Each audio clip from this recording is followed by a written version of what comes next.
Hello, everyone. So, we've had a number of. Let me adjust this camera a little bit here. Number of new entries.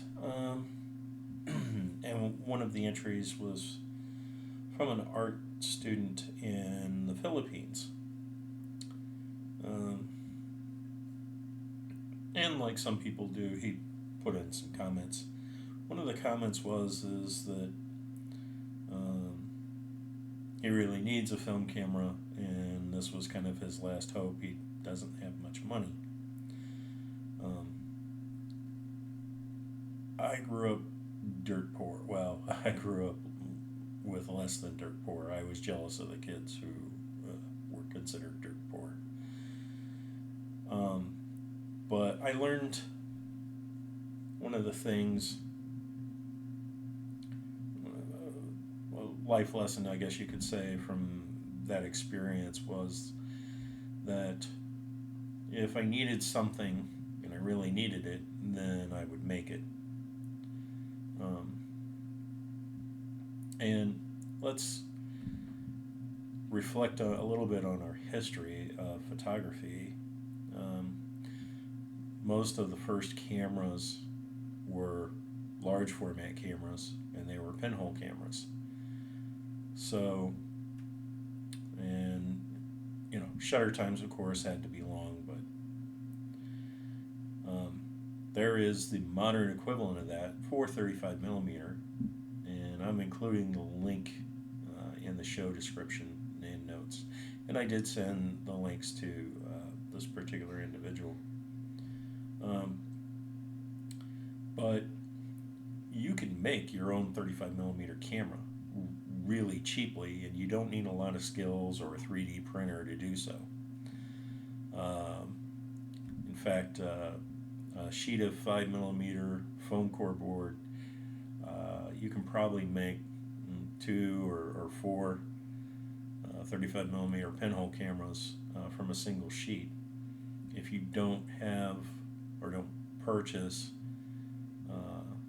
black foam core board, you can use white foam core board. I would just line it with black construction paper or spray paint it or something to cut down on the light reflections inside the camera.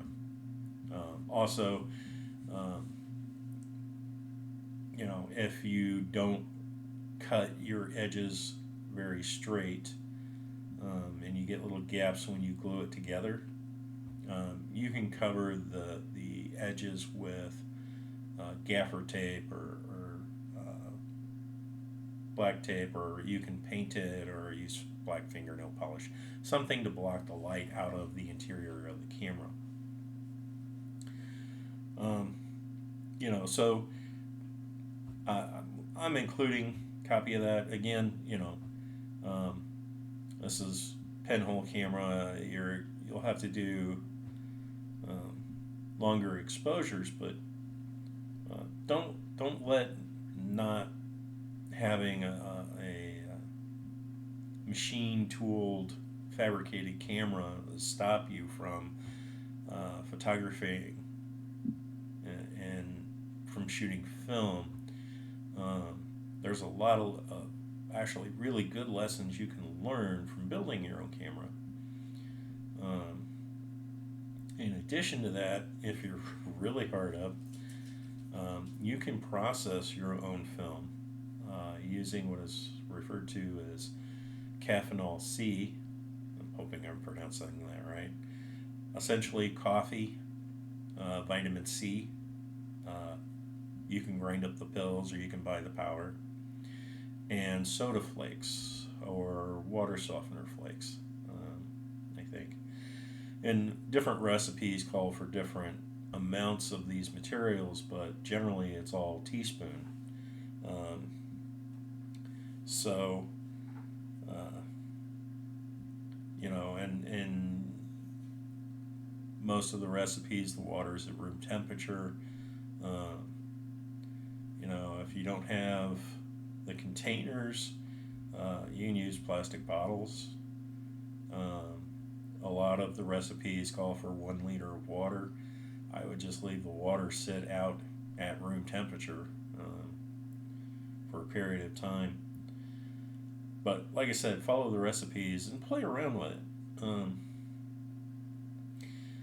Probably the hardest thing in making the camera is actually uh, the film winding mechanism. Um, and I'm not entirely sure. I haven't fully looked at the plans for the link that I've included, but um, you can use old film canisters to create uh, essentially a little pivot area for the film canister to sit in. Use another film canister, and I believe that they're using uh, old pens, ink pens, uh, for the axle or shaft to rotate and wind the film. Um, you can make this as basic as you want. You can make it as complex as you want. Um, I know people who would take the plans that are on this site and they would make fancy winding mechanisms and guides, and actually making their own gears to fit the sprocket holes in the film. You know, Another approach, if you can't get the materials that you want or work out the winding mechanism, what you can do is treat it like a sheet film camera. Now, this is a little more tedious, but take a roll of film, pull out sections, cut it. Do this inside a black garbage bag in a room that's dark. Cut the sections out, package the sections in uh, protective things so that light doesn't get to the film. Load your camera in said bag. Use 2 garbage bags if you have to protect it all from light. And then once you have your film loaded in the camera, go out and take your shot.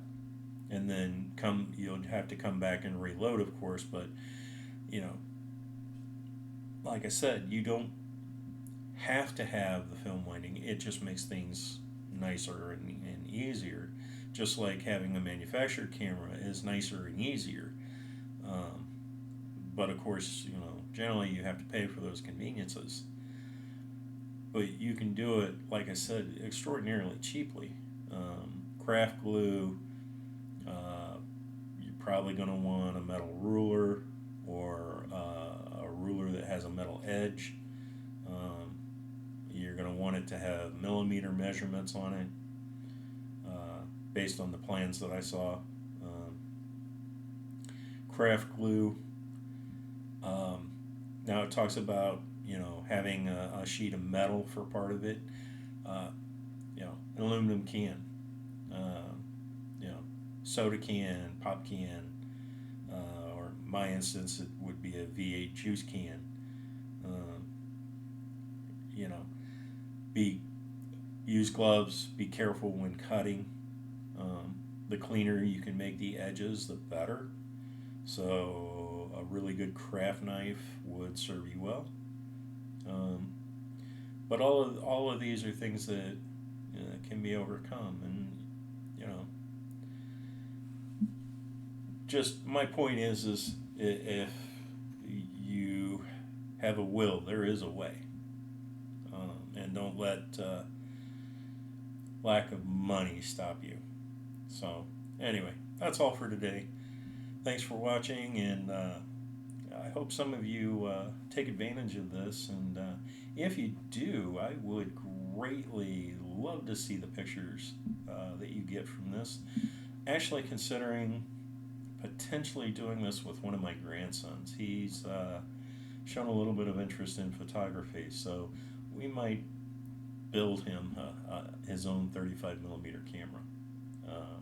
It might be a good summer project. So Anyway, and like I said, check out the Caffeinol C. Um, you know, there's lots of recipes out there. If you aren't aware of this, that's why I'm putting this out here. And you know, anyway, that's all for now. Thanks. Have a great day. Bye.